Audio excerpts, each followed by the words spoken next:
All right, so let's get into it. First, we have an ENFJ's Ego Functions, and in their first slot, we have Extroverted Feeling. And this function is really heroic with their ethics, their compassion, and their empathy. It looks to make everyone like them. It looks to kind of know what everyone's opinions are, what everyone's feelings are. It's always looking for other people's feelings, right? Because it's an extroverted function.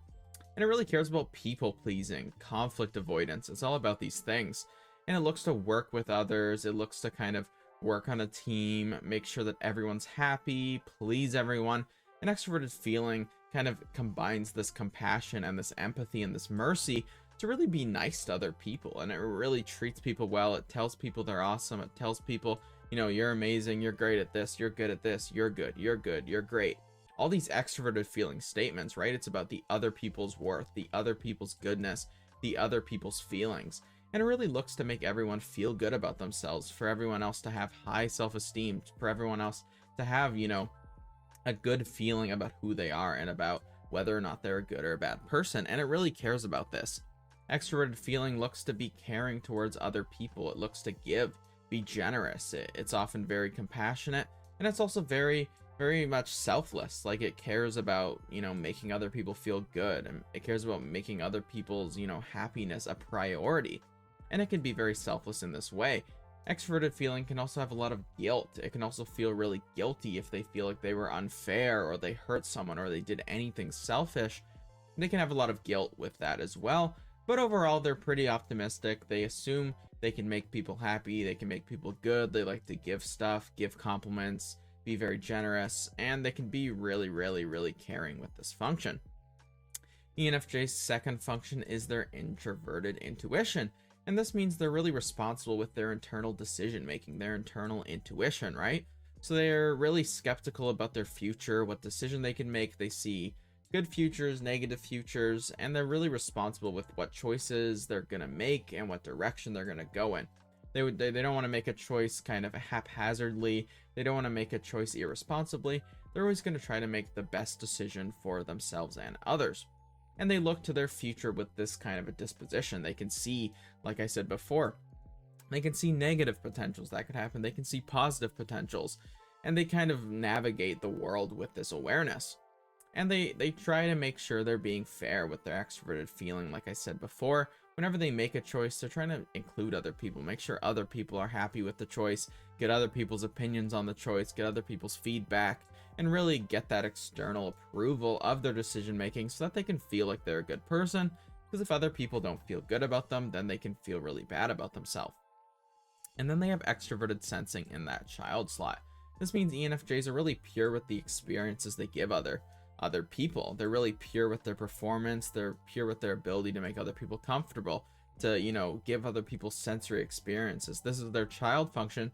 I think it can be really childlike with their humor, their, you know, generosity. They can be very, kind of optimistic with regards to how they're gonna, you know, get reactions from other people. They can enjoy showing things to other people, showing things off. They care about their appearance, their physical looks, because they understand, I want to give people a good experience when they look at me in that physical reality, because that's their kind of reality, their concrete function.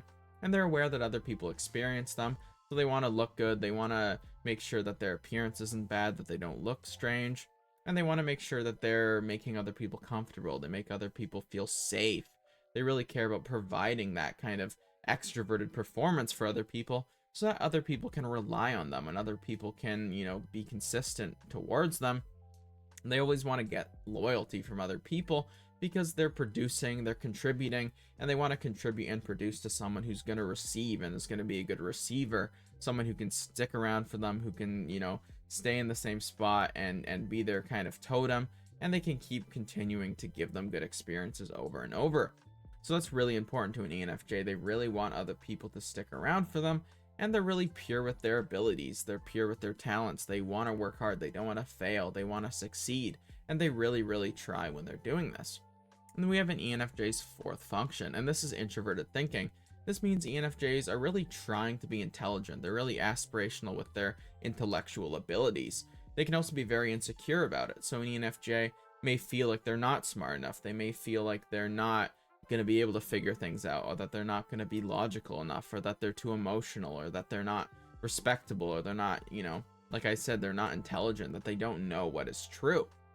ENFJs can really struggle with knowing for sure what is true, having that conviction that something is logical or right or correct, and they're going to want to get external opinions from everyone else with their extroverted feeling hero. They're going to care to get good feedback so they can have more confidence with what they think, because then they know what I think makes people happy, it makes people like me, it makes me feel good about myself, and it makes other people feel good about themselves, and so they can kind of have more conviction when they do this.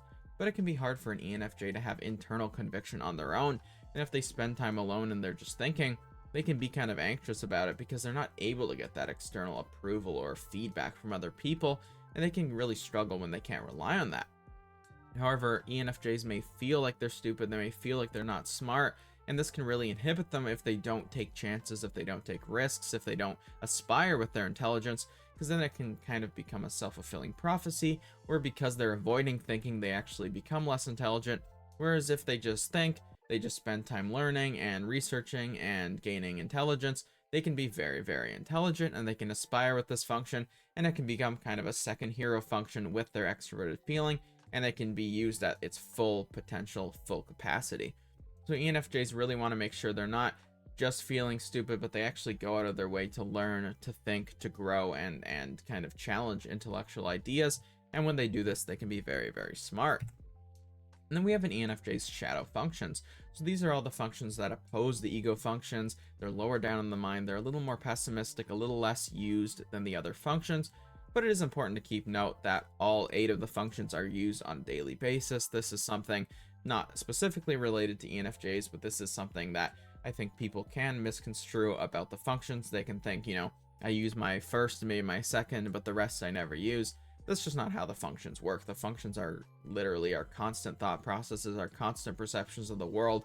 It's used 100% of the time that we are conscious, and all 8 functions are used all day. So even these shadow functions, while the ego functions might take up 60-70% of your mental processes throughout your day, throughout your life, these functions still take up a good 20-30%. So it's something to be aware of. But these functions are a little more pessimistic, they're a little more unsure, and they are used less than the ego functions, and they're also opposing. They're also very different than the ego functions, and that can be a way that they get stuff down as well if somebody's really ego focused. So we have introverted feeling in that Nemesis slot, and that means ENFJs are worried about their own self-worth, their own goodness, their own opinions, their own feedback, right? Because we just talked about how heroic they are with getting other people's opinions and other people's approval and other people's feedback, and want everyone else to like them. When it comes to who they like or who they approve of or what they feel about things or their own selfishness, it can be really hard for ENFJs to process this. They can be worried they're just not good enough. They can feel ashamed very easily. They can feel bad about themselves. They can feel like they're in the fault, that they're in the wrong. And that's why ENFJs, one of the reasons that they over apologize or they say sorry all the time and they're always taking fault, because they just want other people to feel happy. They want other people to feel good, and they're willing to take that kind of pain and that, fault onto themselves with this function, because it is, opposing the hero. The hero wants to shine, not the nemesis. But it's really important for an ENFJ to still work on their self-worth, do things that make them feel good about themselves, and consider their feelings when they're making decisions, and not stuff it down and just ignore their own self in favor of everybody else to be happy. So it's important that they are aware of this. ENFJs can often feel anxious, feel bad about themselves, feel very down on themselves all the time, and this isn't something that is something that just goes away. This is hardwired into the brain, so this is a function that can be worked on and improved over time. But ENFJs aren't going to want to listen to this function in a way where they go, oh, I don't feel like I could do that, or I don't feel good enough, or I don't feel smart enough, so I'm gonna just not do it. You want to be able to ignore yourself sometimes in life, ignore the doubts, ignore the fears, and instead make decisions with courage instead of doubt or fear. Because if you listen to these kind of nemesis, anxious functions, you're going to end up inhibiting your own potential, and it will become a self-fulfilling prophecy where you'll become what you fear. So that's something to be aware of with this function. Then ENFJs have extroverted intuition in that critic slot. So remember, ENFJs, very responsible, kind of see the negative past, they could go see the positive futures they could have. They weigh these out very, very responsibly. They can also be pretty critical about what other people's decisions are, because they're like, well, I spent all this time weighing out the positive and the negative choices, and I really spend a lot of time making it, and other people seem to make irresponsible choices. They're impulsive, maybe they're lazy, maybe they're, make bad choices in general. And they can be really critical about that as well. They can also be really critical about what will happen externally, right? What other people will choose, what other people will do, what decisions other people will make. And this can inhibit their growth if they're too pessimistic and they assume that things won't go well for them, and they assume that, someone else will do that, or someone else will inhibit me here, or someone else won't want me here. And they can end up being very critical about that, and it can be, once again, a bit of a self-fulfilling prophecy, where they can be really negative about what could happen, and they can often avoid taking too many risks because of this. And they can also be kind of critical about what other people's futures are going to be, right? So we talked about how their future, they see positives, negatives, but when it comes to other people's futures, they can often see the negatives, and they can be really worried that other people are going to make the wrong choices and have a bad future. So that's another aspect of it as well. So then we have introverted sensing in their trickster slot. So this makes ENFJs a little less aware of their own needs, their own internal sensing, their own habits, their own health. They're so focused on being ambitious, and if you know an ENFJ, you'll know this, or if you are an ENFJ, they can also often be focused on what do I want? What are my ambitions? What are my plans? What are my goals? And, habits, health, needs, they get in the way. They can kind of inhibit you. You feel like, oh, okay, I gotta get this done. I want to do this.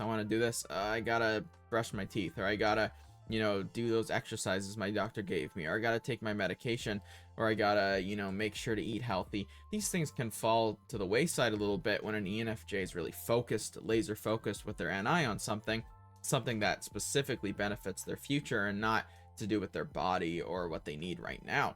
Another way this can work is ENFJs can be very forgetful. They can forget about things in the past. Once it's out of that kind of immediate future zone, one of those zones, they can become very forgetful, and they can end up ignoring what's going on in the past, ignoring the mistakes they may have made, ignoring what they've done. And that can be difficult for ENFJs because, one, it can make them feel stupid, but also just because ENFJs can struggle with going in circles or making similar mistakes if they aren't introspective enough on what they've done and what good things they've done in the past and bad things.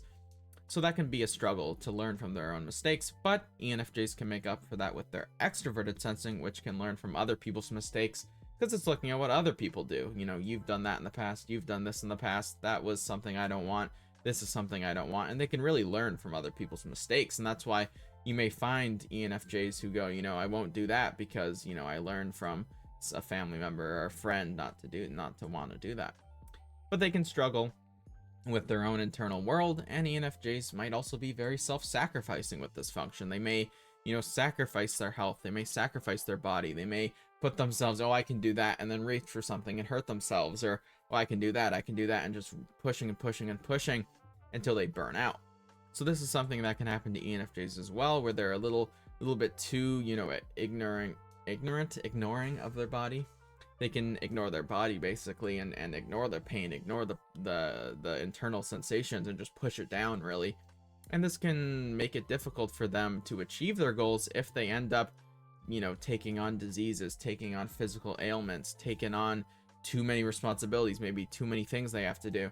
And then that can kind of inhibit their ability to actually get what they want. So ENFJs want to make sure they're not forgetting about anything that they need to do, and that maintenance is important when it comes to success, as well as, thriving. Surviving is also important. And then we have extroverted thinking in the demon slot. So ENFJs can be pretty pessimistic about what other people think because they're already kind of insecure that they're not smart, that they don't have the right conclusions. And if they try to think for themselves and have good conclusions and kind of analyze things, they can be insecure about other people's analysis. It can be kind of like a shock, like, oh, you think all these things that I don't think. That's a bit of a threat to me because those fear functions are really scared. There's nothing more scary than those, fourth and fifth functions. They're afraid of kind of being exiled from the tribe theoretically, and that demon function can kind of be seen as a mortal threat. So they really are hateful when other people think things that are the opposite of what they think, and they can struggle with that. But as the ENFJs get older, they can learn to listen and learn from others and gain knowledge, and they are mind temples, so they do care about knowledge. They care about learning, especially in educational spaces, so they can develop this function in that way. and they can end up being really good at listening to other people. And then we have an ENFJ's interaction style. So this means ENFJs are direct. They are very straight to the point with their speech. They are directive. They can be, get straight to the point, straight to the conclusion, you go here, you do this, and be very directive. And they can be very good at, being, not saying too much, not giving too much useless information away, but kind of getting to the meat of the thing, getting straight to the point. And they can be quite good at that form of speech. ENFJs are also initiating types, so they have that strong external world. They like to, initiate with others, figure out how they feel, figure out what they need. Oh, do you need this? Do you, are you happy? Or how are you doing? Can I do this for you? And they're really initiating with these functions, and they're always looking to kind of bring up new topics, show people things, get other people's feedback, like I said before. But ENFJs also do want time alone because they have other sides of the mind, other functions as well. And then ENFJs are outcome types. This means they want stability and control in their life so that they can achieve certain outcomes. They're going to see what the ideal outcome is. They don't just want to kind of go in no direction. They're going to pick a direction, pick a path. They're going to see specific things that they want, and they want control and order in order to reach these things. It's important for an ENFJ that there is that sense of control and cleanliness. ENFJs may really want, to have order in their room, or they might want to have a really clean environment, a clean house, because they want structure. They want an environment where they can succeed in. And if things are chaotic or messy or out of control or all over the place, they feel like I can't, get my desired outcome. I can't get what I want because things are messy. Things are out of sorts. So ENFJs really want to make sure that things are established, things are in control, things are in their place, so that they can pursue what they want and proceed that way. So overall, ENFJs are structure types. So ENFJs look to lead, provide structure for others. They look to take control of things. They look to be directive. They're not necessarily bossy because they are affiliative types, which I'll get into in a second, but they are looking to lead. They are looking to, pursue things. They're looking to provide structure for others. They are looking to kind of be often a strong point of leadership in any group they're in with this interaction style as well. And then we have an ENFJ's temperament. So ENFJs are idealist types. This means they're relationship focused. They care about people. They care about their main relationships, who loves them, who they like. All of these things are important to an ENFJ, and they're looking to the future of their relationships. Like, where am I going? Where is this relationship going? And they really care about that. They care about the people in their life. It's their main focus. And yeah, they also can look at their own future, predictions of what they can do to help others. What can they provide? What can they contribute to the tribe? And they're looking to make sure that they can help people, that they can do something for others that is important to others, that other people will value. And in general, they like working with others. They like working on teams. They like to be included and include other people. They use their NI to include people. And they're always looking to work with people. They don't want to be too independent, while they can be independent because of their subconscious, which I haven't gotten too much into the other sides of the mind. I think I'll leave that for an even longer video if you guys want. But they are looking to be, inclusive, working with others, conflict avoidant, and kind of maintain that social world in a very positive way. So that's it for ENFJs. If you want to learn more, I do have that handbook for free on ontype.ca/handbook. And I'm coming out with an ENFJ guide in probably a couple months as well. That will give even more information on ENFJs and some type-specific advice. All these elements will be laid out, and then specific things, tricks, tips that I've learned that can help develop this function, help have a healthy perspective on it, and kind of make sense of it, so that if you are feeling like, oh, I feel really stupid, or I feel like I always burn myself out, or I have a really hard time with feeling good about myself, or I have a hard time with getting external approval, or always feeling guilty, or I have a hard time potentially with thinking things through, or I might, think things through too much and be stuck in my thinking. All of these kind of different things that can happen for an ENFJ are things that are talked about that, and it will kind of go into some specific tips and tricks to deal with it. So I hope you guys enjoyed this video, and if you want to see more on the ENFJ personality type, let me know what kind of content you want to see. And yeah, I hope you have a great day.